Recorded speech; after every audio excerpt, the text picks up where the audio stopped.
നമസ്കാരം. രണ്ടാം നരേന്ദ്രമോദി സർക്കാരിൻ്റെ അവസാന ബജറ്റ് ധനകാര്യമന്ത്രി നിർമ്മല സീതാരാമൻ പാർലമെൻറ്റിൽ അവതരിപ്പിക്കുമ്പോൾ അതിൽ ശ്രദ്ധേയമാകുന്ന ഒരു കാര്യം ലക്ഷദ്വീപിന് വേണ്ടിയുള്ള വികസന പ്രവർത്തനങ്ങളാണ്. ലക്ഷദ്വീപിനെ ആഗോളതലത്തിൽ തന്നെ ഒരു വൻകിട വിനോദസഞ്ചാര കേന്ദ്രമാക്കി മാറ്റും എന്നാണ് ബജറ്റ് പ്രഖ്യാപനം പറയുന്നത്. മാത്രമല്ല അവിടെ ലക്ഷദ്വീപിൽ പുതിയൊരു തുറമുഖവും അനുവദിക്കാനും കേന്ദ്ര സർക്കാരിൻ്റെ ഈ ബജറ്റ് വിഭാവന ചെയ്യുന്നു. ലക്ഷദ്വീപ് നിവാസികളെ സംബന്ധിച്ച് ഇത് രണ്ടും വളരെ പ്രധാനപ്പെട്ട കാര്യങ്ങളാണ്. ലക്ഷദ്വീപിനെക്കുറിച്ച് നമുക്കെല്ലാം അറിയാം. അവിടെ അങ്ങനെ ഒരുപാട് വ്യവസായങ്ങൾ എന്നുള്ള ഒരു സ്ഥലമല്ല. ടൂറിസത്തിനിൽ അതേസമയം ഏറ്റവും അധികം സാധ്യതകളുള്ള ഒരു മേഖലയിൽ എത്രയോ ദ്വീപുകൾ, മനോഹരമായ പവിഴദ്വീപുകളെല്ലാം ഉള്ള അതിമനോഹരമായൊരു സ്ഥലം. പ്രധാനമന്ത്രി നരേന്ദ്രമോദി അവിടെ സന്ദർശിച്ചതിന് ശേഷം അദ്ദേഹം സമൂഹ മാധ്യമങ്ങളിൽ അതിൻ്റെ ചിത്രങ്ങളും മറ്റ് കാര്യങ്ങളുമൊക്കെ കൊടുത്തപ്പോൾ അത് ലോകത്തിൻ്റെ തന്നെ ശ്രദ്ധ പിടിച്ചുപറ്റി എന്നുള്ളത് നമുക്ക് നിഷേധിക്കാനാവാത്തൊരു കാര്യമാണ്. ഏതായാലും തങ്ങളുടെ സാധ്യതകളെ ഗുരുതരമായി ബാധിക്കുമോ എന്ന് സംശയത്താലാണോ എന്നറിയില്ല. മാലദ്വീപിലെ ചില ഭരണാധികാരികൾ, അവിടുത്തെ മന്ത്രിമാർ ഉൾപ്പെടെയുള്ളവർ ഇന്ത്യക്കെതിരെ, പ്രത്യേകിച്ച് പ്രധാനമന്ത്രി നരേന്ദ്രമോദിക്കെതിരെ നടത്തിയ ചില പരാമർശങ്ങൾ ഇരു രാജ്യങ്ങളും തമ്മിലുള്ള ഉഭയകക്ഷി ബന്ധത്തെ പോലും ദോഷകരമായി ബാധിച്ചിരുന്നു.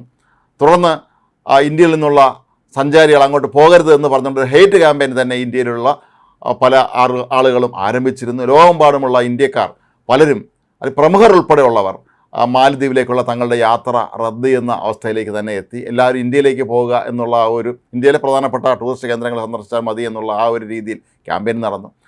അപ്പോൾ ഈ ഒരു സന്ദർഭത്തിൽ ലക്ഷദ്വീപിനെ ഇപ്പോൾ ലോകത്തിൻ്റെ മുന്നിൽ, ലോകത്തെ ഏറ്റവും മനോഹരമായ ടൂറിസ്റ്റ് കേന്ദ്രമായി ഉയർത്തിക്കാട്ടുക എന്നുള്ളത് കേന്ദ്ര സർക്കാരിനെ സംബന്ധിച്ച് ഒരു അഭിമാനത്തിൻ്റെ പ്രശ്നം കൂടിയാണ്. അതുകൊണ്ട് തന്നെ ആയിരിക്കാം ബജറ്റിൽ ഒരുപക്ഷെ ഇത്രയധികം അവിടെ വികസിപ്പിക്കാനുള്ള നിർദ്ദേശങ്ങളും ഒപ്പം തുറമുഖ വികസനവും, പുതിയൊരു തുറമുഖം തന്നെ കൊണ്ടുവരിക എന്ന് പറയുമ്പോൾ നമുക്കറിയാം അത് എത്രത്തോളം പണച്ചെലവേറിയ വളരെ ബൃഹത്തായ ഒരു പദ്ധതിയാണെന്ന്. അപ്പോൾ ഇത് ലക്ഷദ്വീപിനെ സംബന്ധിച്ച്, ലക്ഷദ്വീപിൻ്റെ വികസനത്തെ സംബന്ധിച്ചൊക്കെ തന്നെ വലിയൊരു കാൽവെപ്പാണ് എന്ന് നമുക്ക് കരുതാം.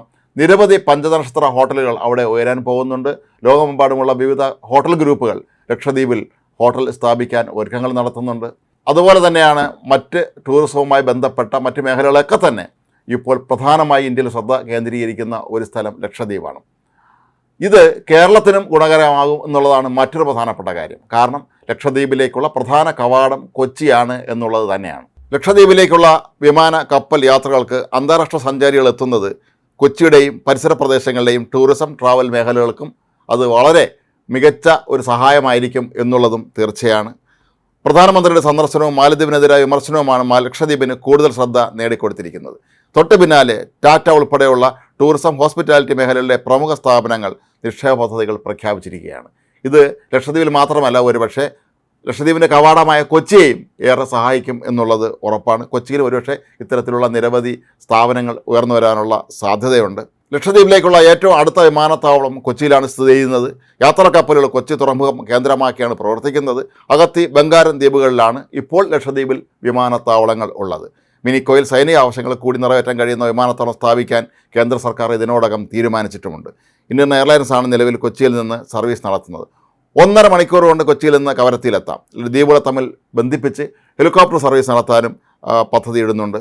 ഇതൊക്കെ തന്നെ സൂചിപ്പിക്കുന്നത് കേന്ദ്ര ബജറ്റിൽ ലക്ഷദ്വീപിനായി നീക്കിവെച്ച ഈ ഒരു വലിയ പദ്ധതികൾ ഒരുപക്ഷെ നാളെ മാലദ്വീപിന് തന്നെ വലിയ പണിയയക്കാം എന്നുള്ളതിൻ്റെ നാന്ദി കൂടിയാണ്. കാരണം ഇന്ത്യയിൽ നിന്ന് ആവോളം സഹായം സ്വീകരിച്ചതിന് ശേഷം ഒടുവിൽ മറുകണ്ഠം ചാടി ചൈനയ്ക്കൊപ്പം ചേർന്ന് നന്ദികേട് കാട്ടിയ മാലദ്വീപിന് ഇതിൽ പരം ഒരു തിരിച്ചടി നൽകാൻ വേറെ വഴിയില്ല എന്നുള്ളതാണ് ഇതിൻ്റെ പരമാർത്ഥം.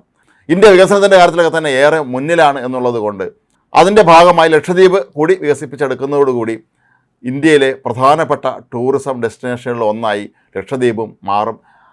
നമുക്കറിയാം, നമ്മുടെ കേന്ദ്ര സർക്കാരിൻ്റെ ഓരോ പദ്ധതികളും സമയബന്ധിതമായി തന്നെ നടപ്പാക്കുന്നതാണ്. അത് പാർലമെൻറ്റ് മന്ദിരം നിർമ്മിച്ചതാണെങ്കിലും മറ്റെന്ത് കാര്യത്തിലാണെങ്കിലും സമയബന്ധിതമായ കാര്യങ്ങൾ പൂർത്തിയാക്കുന്ന കാര്യത്തിൽ നരേന്ദ്രമോദി സർക്കാർ കാട്ടുന്ന ആ ഒരു വ്യഗ്രത ഒരുപക്ഷെ ലക്ഷദ്വീപ് വികസനത്തിൻ്റെയും കാര്യത്തിൽ വരികയാണെങ്കിൽ ലക്ഷദ്വീപ് ലോകത്തിന് മുന്നിൽ തന്നെ ഏറ്റവും പ്രധാനപ്പെട്ട ഒരു ടൂറിസം കേന്ദ്രമായി മാറും എന്നുള്ളതും ഉറപ്പാണ്.